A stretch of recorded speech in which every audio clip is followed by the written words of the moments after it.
결국 이 시간이 돌아왔네요. 성경 말씀 같이 보겠습니다.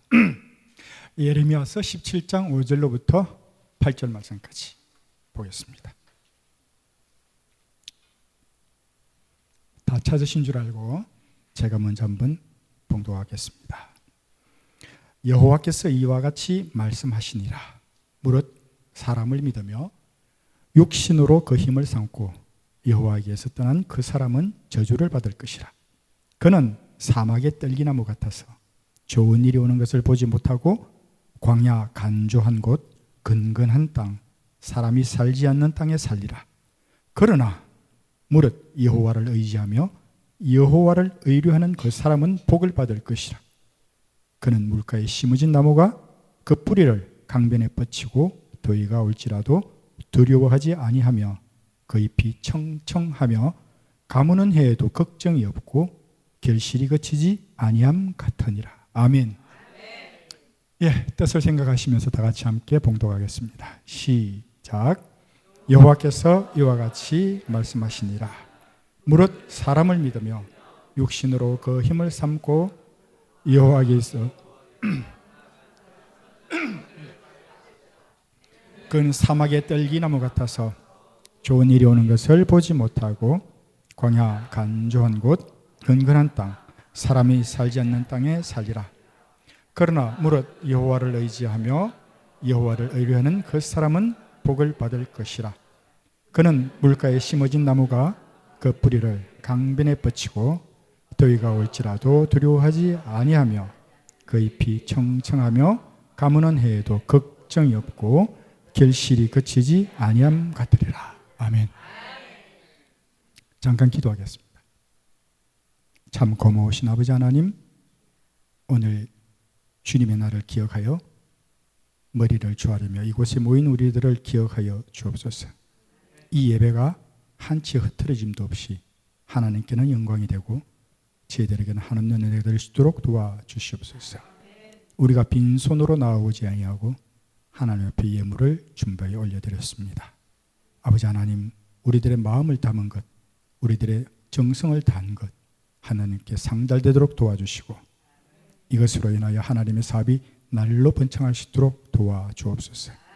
하나님께 드린 모든 손길들 위에 축복에 축복을 더하시고 복에 복을 더하여 주셔서 하나님 더 풍성한 삶의 은혜를 누릴 수 있도록 허락하여 주시옵소서. 예수님 이름으로 기도합나이다. 아멘. 예, 제가 또 설교를 맡았습니다. 이게 많이 힘들고 어렵지만 이게 또한 하나님의 은혜이십니다. 여러분은 매주마다 아주 잘 차려진 정찬을 먹고 있었어요. 아주 풀코스로 맛있는 음식을 먹고만 있었습니다. 그런데 사람이 그렇잖아요. 매번 그 좋은 음식만 먹다 보면 이 좋은 음식의 귀함을 몰라요.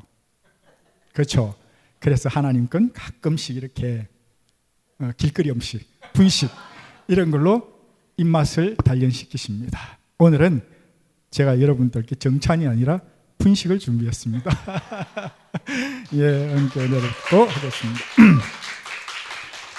이 말씀은 우리 보니까 이 찬양을 준비하는 팀도 그렇고 다른 팀도 그렇고 리허설도 정말 멋지게 잘하더라고요. 우리 잔주리도 그렇고요. 매주 리허설을 정말 잘해가지고 정말 열심히 하는 모습, 감동을 제가 받습니다. 그런데 제가 설교를 준비하면 이게 리허설이 안 돼요. 이게 리허설을 할 수가 없어요. 한 2주 전에는 말씀이 이렇게 대충 이렇게 잡아놓고 자료를 준비하고 했는데 날이 가까워지면 가까워질수록 이걸 보지 않고 덮습니다. 그리고 기도를 합니다.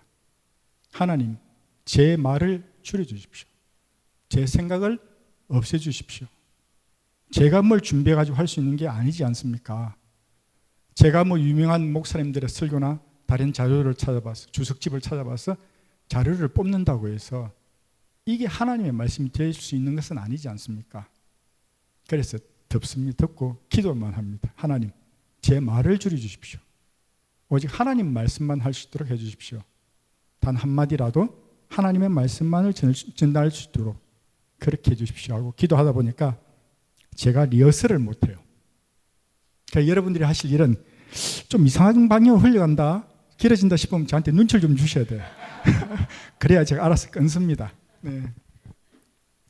오늘 이 예레미야에 있는 말씀은 다들 아시다시피 이 남유다가 이제 멸망할 단계에 놓였습니다. 예레미야가 남유다를 향해서 너희들 이제 완전히 멸망할 거야. 포로로 잡혀가고 침공을 받아서 완전히 나라도 없어지고 모든 것은 불타고 없어지고 모든 것은 끝이 날 거야. 이렇게 경고를 하는 단계입니다. 이 경고를 저는 지금 이 시대의 이 나라와 함께 더불어 반영을 해봤어요. 이 나라가 그렇지 않은가? 지금 이 시대가 그렇지 않은가?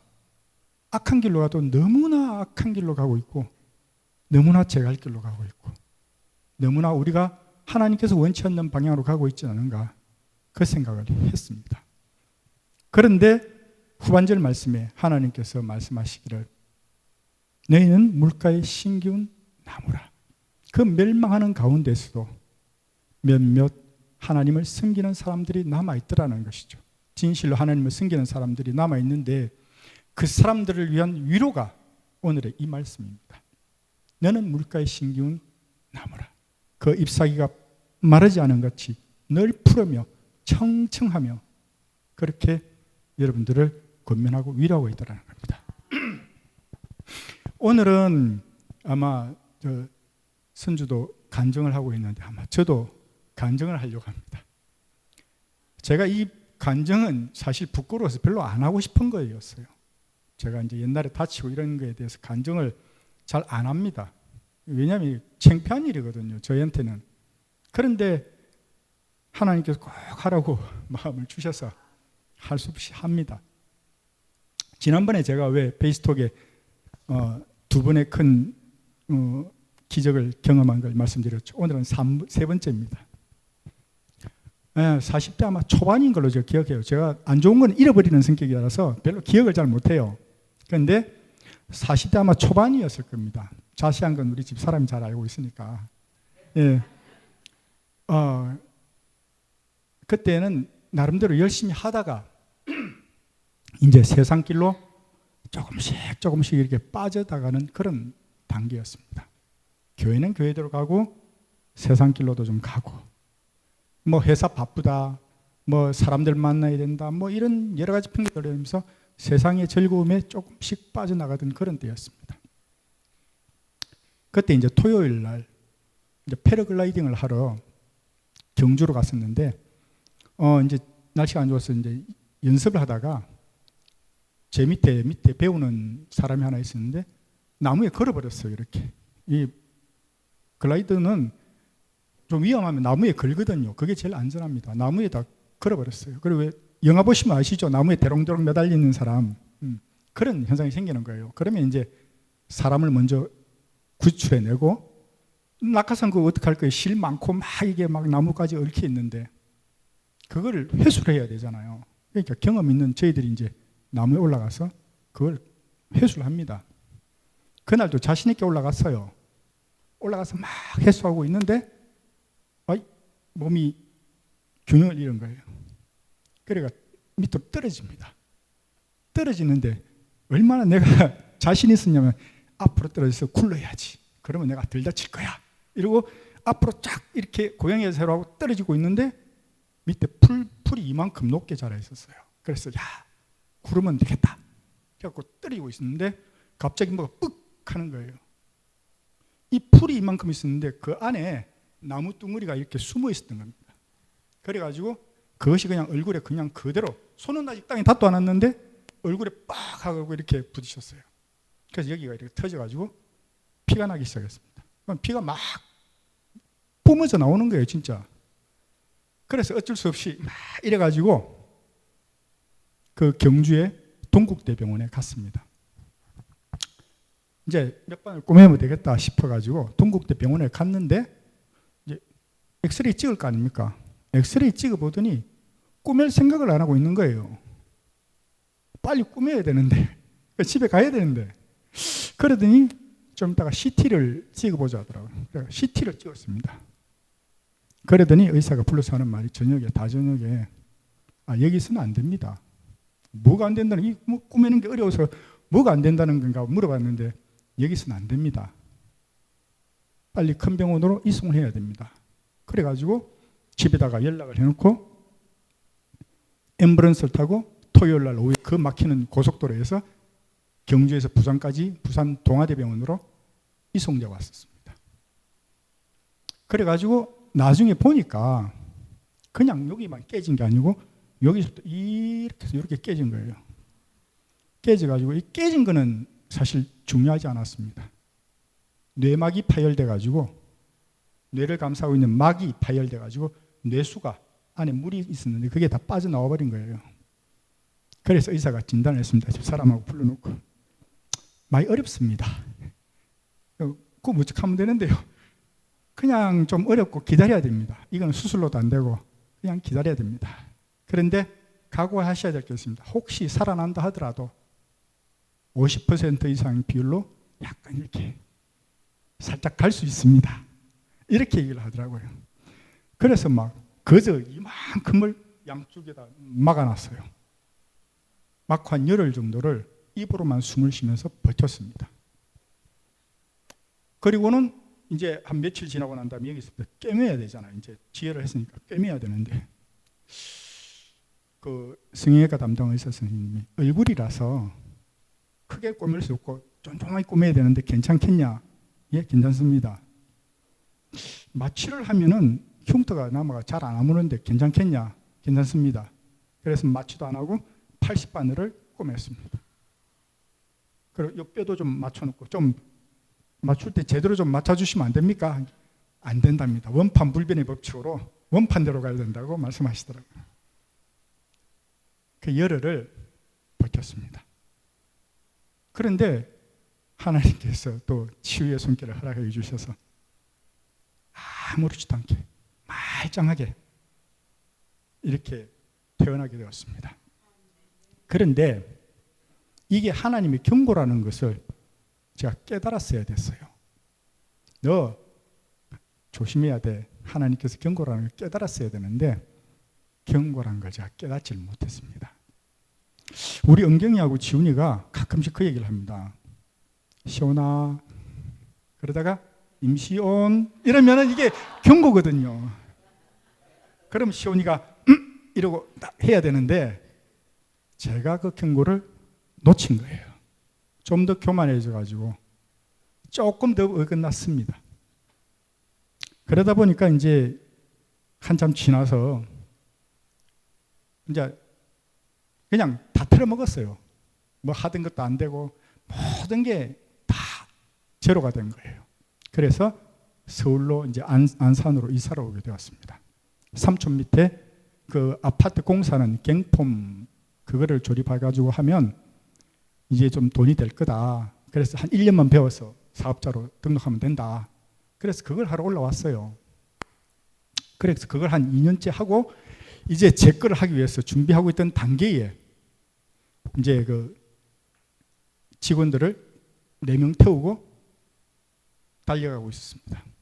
아침에 출근길로 달려가고 있었는데 여기 군포터널 앞에서 이제 대형 버스가 앞에 미니버스랑 시비가 붙은 거예요. 그러니까 본고가 대형 버스 앞을 가로막아서 세워버렸습니다. 고속도로 앞에서. 그랬더니 버스가 쓴 거죠. 그런데 제 앞에 탑차가 있어가지고 그걸 못 보고 샥 피해갔는데 그냥 그대로 그냥 들이박아 버린 거예요. 들이박아 버렸어요. 그래서 이제 가끔 그 뉴스에 보면 그러잖아요. 차가 막 찌부러져 있는데 거기서 막 119가 와서 피해가지고 사람 꺼내고 있는 그런 장면 보이시죠? 다행히 제가 운전석 쪽으로 이렇게 돌려가지고 저쪽만 이렇게 들어오고 뒷 사람들은 좀 괜찮고 옆에 사람도 안 다치고 그랬는데 가슴이 답답해지는 거예요. 이 운전대가 밀려 들어와가지고 여기 눌러가지고 몸이 빠지지 않는 거예요.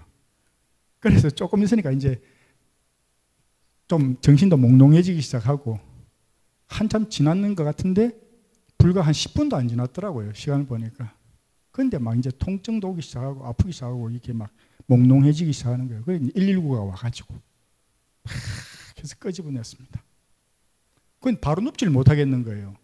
너무나 아파가지고 막 비명을 지르면서 옆으로 누워가지고 이렇게 해서 병원에 실려가지고 급한 대로 제일 먼저 온 게 이 세화병원이었습니다. 저는 세화병원이 어디 있는지도 몰랐어요. 그 군포에서 그랬으니까 세화병원으로 왔습니다. 그런데 보니까 이제 다중골절이라 그러죠. 이쪽 다리 뭐 여기 골반이 다 나가고 밀려 들어와가지고 그리고 뭐 어깨 이거 뭐 그렇고 그랬는데 이게 중요한 거는 여기였어요. 그래서 가자마자 드릴로 다리를 뚫어갖고 매달아 놓더라고요. 당겨가지고. 그래가지고 의사 선생님께서 수술을 하면 이제 안에 골절을 이렇게 뼈를 맞추면 된다. 이렇게 하시더라고요. 그래서 별거 아니라고 생각했습니다. 저는 또. 그래서 맞추면 되겠지. 이러고 주변에서 야, 좀 큰 병원으로 가지 하는데 그거를 뭐 여기서 뭐 경험도 있고 맞추면 된다는데 뭐 뼈 맞추면 되지. 그거 갖고 뭐 그 큰 병원에 가. 이러고 그냥 했습니다. 해가지고 한 달 좀 지나가지고 한 2달쯤 됐나요? 그럴 때 이제 경과를 보기 위해서 이 초음파를 하고 찍었습니다. 찍었는데 또 고개를 갸우뚱하는 거예요. 의사 선생님이. 그러더니 다시 한 번 더 보자 그러고 올라가서 CT를 찍고 뭐 MRI도 찍고 찍었습니다. 그러더니 의사 선생님이 그러는데 안에 수술부에서 염증이 발생해가지고 이제 감염이 돼가지고 염증이 발생했다는 거예요. 그래가지고 다시 수술실에 내려가서 열었습니다. 이만큼을 열어가지고 여기서부터 여기까지 열어가지고 긁어내고 거기다가 막 이 페니실린이라 그러나요? 그 항생제를 알처럼 이렇게 콩알처럼 만들어 그걸 막 이렇게 박아 넣어가지고 다시 꾸며놨습니다. 그래 한 보름 정도 지났는데 이게 안 낫는 거예요. 이 염증 치수는 높아지고 계속 안 낫는 거예요. 그래가지고 의사 선생님이 이제 몇 번 해다가 안 돼가지고 부릅니다. 우리를 집 사람하고 저하고 불렀어요. 불러가지고 얘기를 합니다. 여기서는 더 이상 힘들겠습니다. 이게 또 그런 소리 듣는 거예요. 그랬더니 이제 고대병원, 아주대병원 여기다가 연락을 해봤어요. 이제 그 선생님께서 그랬더니 못 받아준답니다. 가능성이 없어가지고 받아줄 수가 없다. 그렇게 얘기를 했다고 합니다. 그래서 제가 물었죠. 그럼 어떻게 됩니까? 이러니까 간단하게 얘기합니다. 죽습니다. 폐혈증이 와서 죽습니다. 이러더라고요. 우리는 알겠습니다. 이러고 나왔어요. 그리고 근데 둘이 웃고 오는 거예요. 죽는다는데. 이거 어이가 없잖아요. 그런데 이제 그때부터 힘듦이 시작되었습니다. 받아주는 데는 없지. 그러니까 그 선생님이 이 환부를 열어놓고 매일같이 소독을 시작합니다. 이제 저녁에 수술 다 끝나고 그날 이가 끝날 때쯤 되면 수술실 들어가고 열고 끌어내고 그걸 봉합하지 않고 그냥 거즈로 싸매가지고 이렇게 놓습니다. 그러면 이 거즈 두께가 이만해요. 그러면 베겨갖고 얼마나 아픈지요. 꼼짝을 못하고 누워 있었습니다. 왜냐하면 왼쪽 팔 못 움직이죠. 여기는 다리 그렇게 있죠. 여기는 깁스를 이만큼 해가 있었죠. 움직일 수 있는 거는 오른팔 하나였어요.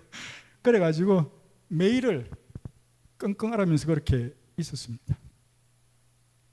아마 14번을 계속해서 수술실에 들어갔어요.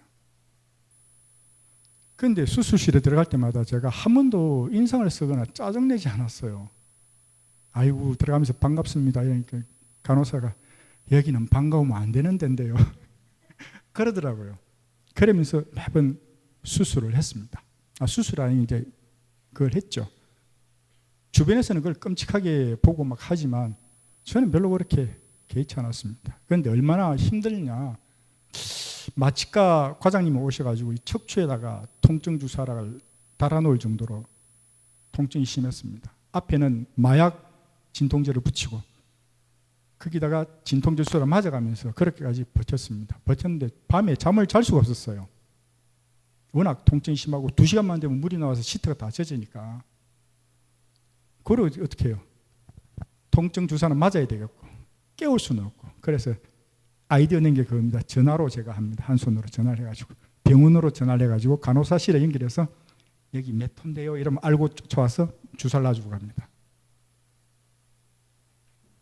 그렇게 힘든 시간을 지내고 있었는데 아주대병원에서 연락해도 안 되고 고대병원에서도 하도 안 되던 게 이대 목동병원에 이 교수님께서 자료를 한번 보내봐라. 그럼 자료를 보내라고 연락을 했대요. 그 하도 사정을 하니까 이분이 자료를 보내라 그러니까 이 원장님이 앰뷸런스에 저까지 실어가지고 통째로 보내버린 거예요. 자료를 보내라 했는데 앰뷸런스에 실어가지고 그냥 보내버린 거예요. 그냥 했다 모르겠다 이러고 샥 가는 거예요. 저는 이대목동병원에 누워가지고 한참 있다가 들어갔습니다. 그 노건재 교수님이라고 아주 연로하신 은퇴를 앞둔 교수님인데 상처를 열어보시더니 그 말씀하시더라고요. 아이고 독한 놈한테 걸렸네. 고생 좀 했네. 이러더라고요. 그런데 거기 가서 이제 사람이 왔으니까 어떻게 해요? 어쩔 수 없잖아요. 입원을 시켜주시더라고. 병실을 급히 비워가지고 입원을 하고 거기서 또 소독이 시작됐습니다. 그런데 1주가 지나고 2주가 지났는데 염증 치수가 안 떨어지는 거예요. 이제 이게 염증 치수도 안 떨어지고 이제 부작용 와가지고 정신은 혼미해지고 막 신장 투석식 갈 만큼 막 갑자기 나빠져갖고 막 떨어지고 환각이 일어나갖고 내가 모르고 막 이걸 다 뽑고 막 이러는 경우도 있고 막 그런 난리가 났었습니다. 그런데 그때 이제 시화병원에 있을 때부터 우리 목사님을 만났거든요. 뭐 아시는 분은 이제 또 아시겠지만 목사님께서 저는 저쪽 큰데 방장하고 있을 때 아주 방장으로 큰데 차지하고 있을 때 목사님께서 저 문간에 옆에 문 옆에 조그만 침대에 오셨습니다. 그 이제 한 보름 계신 것 같아요. 그죠? 보름 정도 계시다 퇴원하시는데 퇴원할 때까지 우리 한마디도 안 했습니다. 퇴원하실 때 인사 왔어요. 아이고 저는 지명교회라고 하는 목사입니다. 아 그러십니까? 하고 인사를 하고 갔어요. 우리가 말할 때 전도사님 같이 저분. 그리고 사모님도 그때 한번 오시고 찬주찬이가 꼬맹이 요만할 때 아빠 이러고 왔었어요. 얼마나 귀엽게 왔던지 우리가 그걸 기억하고 있습니다. 그런데 그게 인연이 돼가지고 목사님께서 매주 오시는 겁니다. 우리 근사님이 나 못 먹는다고 국수 말아갖고 이렇게 해가지고 매주 오셨어요. 그 이대목동으로 갔는데 이대목동병원에 또 매주 오시는 겁니다. 그때 아마 매주 목요일인가 오셨을 거예요. 매주 목요일 때 오셨어요. 그런데 이제 그때 제가 어떤 변화가 있었냐면 이 세화병원에 있을 때는 이게 고통의 시간이었습니다. 밤새 잠을 못 자고 90kg 가까이 나갔는데 몸이 60kg까지 빠질 정도로 아무것도 못 먹었어요. 저는 입원해갖고 막 울렁증이 가니까 못 먹어가지고 그리고 밤새 잠을 못 자는 그런 상황이었습니다. 그런데 이대목동에 갔는데 환경은 똑같잖아요. 똑같은데 어느 날부터 이제 목사님께서 책도 갖다 주시고 하는데 밤에 잠을 자고 누웠는데 그때부터 이제 뭐가 오냐. 하나님께서 나에게 은혜를 주시는데요. 얼마나 은혜를 주시는지 밤새 그냥 우는 거예요. 그냥. 내가 이 곁길로 가고 잘못 살았던 것들이 생각나서 하나님 앞에 얼마나 죄송한지 밤새 울었습니다.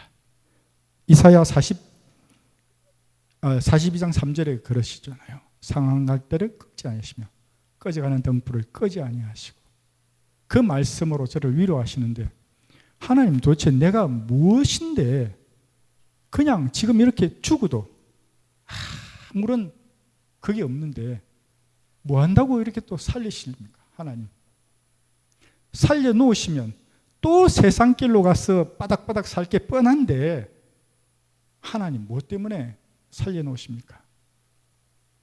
그러면서 밤새 울면서 기도하는 은혜 시간이 저한테 주어졌습니다. 그때 제가 기도를 했어요. 하나님 낫게 해주시면 열심히 하겠습니다. 이 기도를 하는 게 아니고 자신이 없었어요. 그래서 하나님 또 제가 나와서 세상 길로 갈 것 같으면 하나님 차라리 여기서 병신이 돼도 좋으니까 저를 낳게 하지 마십시오. 하나님 차라리 제가 회개했을 때 이때 데려가시는 게 하나님 저에겐 복이지 않겠습니까? 그렇게 기도를 했어요. 그리고 하나님께서 이제 감동을 주시고 은혜를 주시고 계속 하는데 제가 어느 날 집사람한테 그 얘기를 했습니다. 야, 우리 낫게 되면 지명교회 가지 않을래? 그랬어요. 그랬더니 집사람이 싫어. 난 개척교회는 싫어.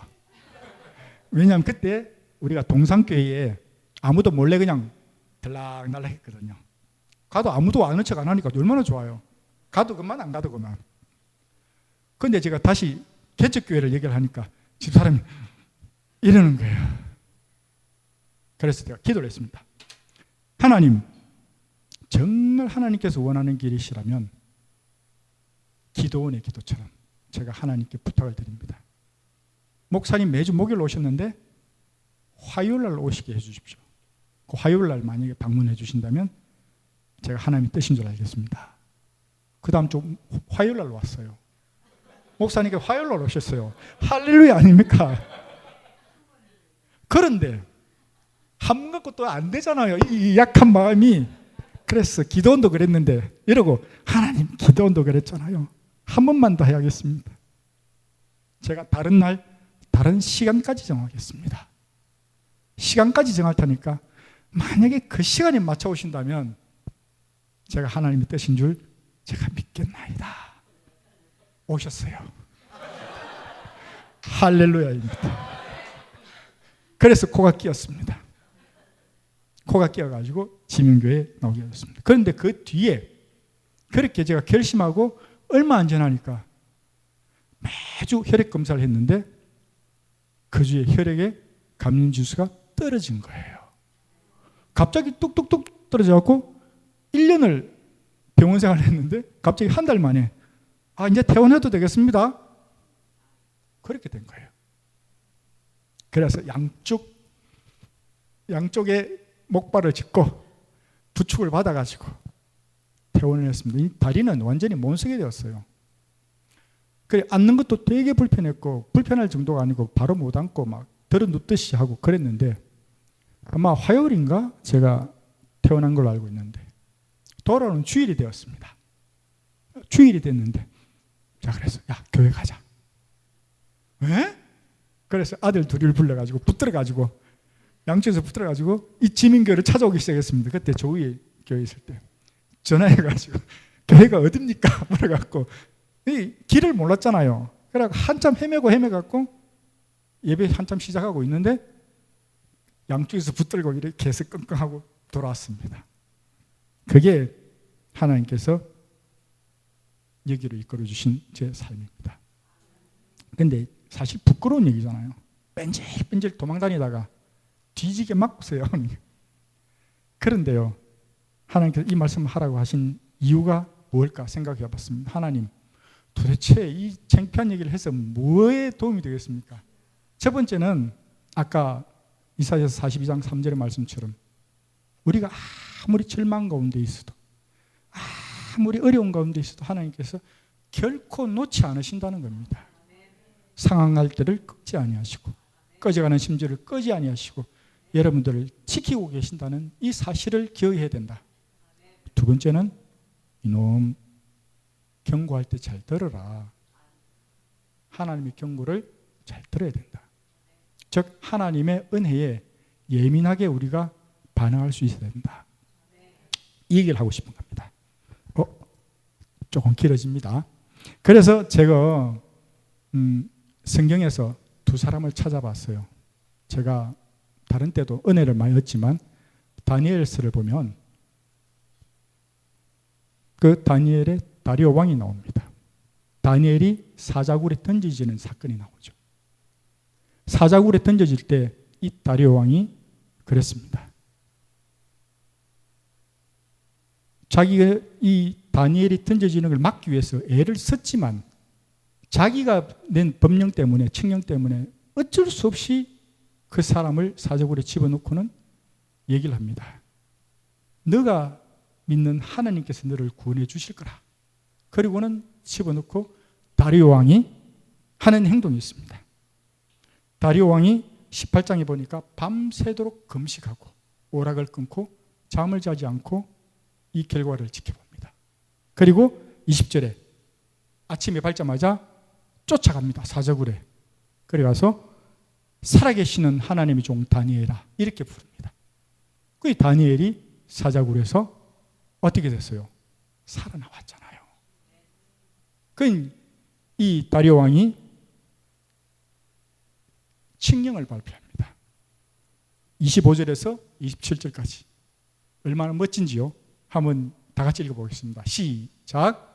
이에 다리오 왕이 온 땅에 있는 모든 백성과 나라들과 언어가 다른 모든 사람들에게 조서를 내려 이르되 원하건대 너희에게 큰 평강이 있을지어다. 내가 이제 조서를 내리노라. 내 나라 관할 아래에 있는 사람들은 다 다니엘의 하나님 앞에서 떨며 두려워할지니 그는 살아계시는 하나님이시오 영원히 변하지 않으시며 그의 나라는 멸망하지 아니할 것이요 그의 권세는 무궁할 것이며 그의 구원도 하시며 근전에게도 하시며 하늘에서든지 땅에서든지 이적과 기사를 행하시는 이로서 다니엘을 구원하여 사자의 입에서 벗어나게 하셨음이라 하였더라. 아멘. 왕이 이 칙령을 발표합니다. 얼마나 멋있습니까? 이 시대에 이 나라에 이런 임금이 있다, 이런 지도자가 있다, 이런 대통령이 나온다면 얼마나 우리는 감격하겠습니까? 하나님의 이적을 바라보고 바로 돌려서 하나님만이 신실한 하나님이시다 인정하는 분이 이 다리오 왕이었습니다. 한 사람만 더 볼까요? 사도행전에 있습니다. 사도행전 16장 16절부터 41절 보면 그때 당시 뭐냐 했냐면 바울과 실라가 빌립보 감옥에 갇히게 됩니다. 왜? 점수를 하는 귀신을 쫓아내버렸거든요. 그래서 로마 사람들의 그 고소를 받아갖고 감옥에 갇혀 뒤지기 두드리 맞고 곤란을 받고 갇혀 있습니다. 그런데 베드로와 바울과 실라가 감옥에서 찬송을 부르고 옥문이 열리고 지진이 나고 옥터가 무너지고 이 착고들이 다 풀려나가는 놀라운 기적을 경험합니다. 이 사건이 있을 때 튀어나온 사람이 한 사람 있어요. 간수. 이 간수가 어떻게 했냐면 27절에 보면 자결을 하려고 했어요. 왜? 앞에 베드로가 풀려났을 때 소식을 들었거든. 그 간수가 형벌을 받았거든요. 그러니까 자기도 큰일 났다 싶은 거죠. 그냥 자결을 하려고 마음먹었습니다.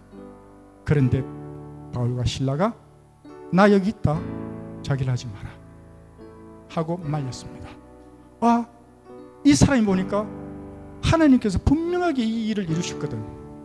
그런데 바울과 실라가 도망도 가지 않고 거기 있거든요. 감동을 받고 놀란 거예요. 이건 하나님께서 분명히 하신 일이다. 그래서 이 간수가 30절 말씀 보면 물어봅니다. 선생들이여 내가 어찌하여야 구원을 받으리까? 물어봅니다. 그러니까 바울과 실라가 얘기하죠. 주 예수를 믿어라. 한마디였습니다. 그러니까 이 33절에 보면 이 간수가 바울과 실라를 자기 집에 모시고 갔어요. 그 맞은 데를 씻기고 온 가족이 세례를 받습니다. 온 가족이 세례를 받는다는 것은 하나님의 구원을 받아들이는 것뿐만 아니라 그 당시로 뭐예요? 박해의 시대였습니다. 예수 믿는 것만으로도 죽을 수 있는 시대였어요.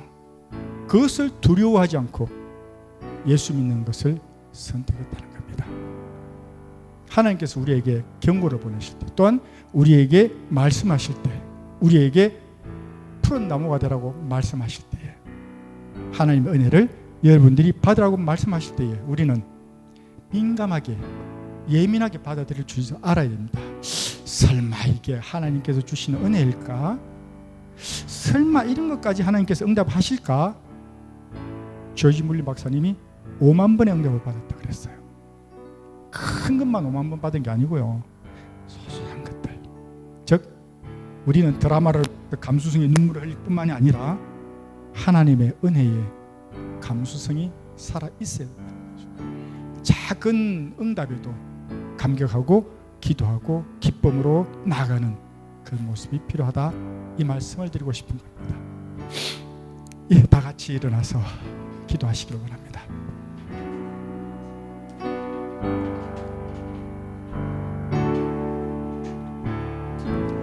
예, 첫 번째 우리 기도할 제목은 오늘의 말씀처럼 나는 물가에 심겨진 푸른 나무가 되길 원합니다. 하나님께서 우리에게 물가에 심겨진 나무처럼 청청하며 푸르며 그 잎사귀가 정말 번창하고 결실이 많이 맺히는 백성이 되기를 소망한다는 거죠.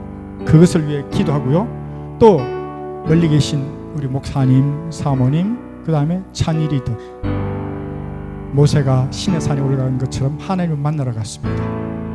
하나님께서 충분히 넉넉하게 은혜를 베푸시고 그 은혜 속에 기쁨으로 돌아오시기를, 평안히 돌아오시기를 같이 놓고 주여 한번 외치고 기도하겠습니다.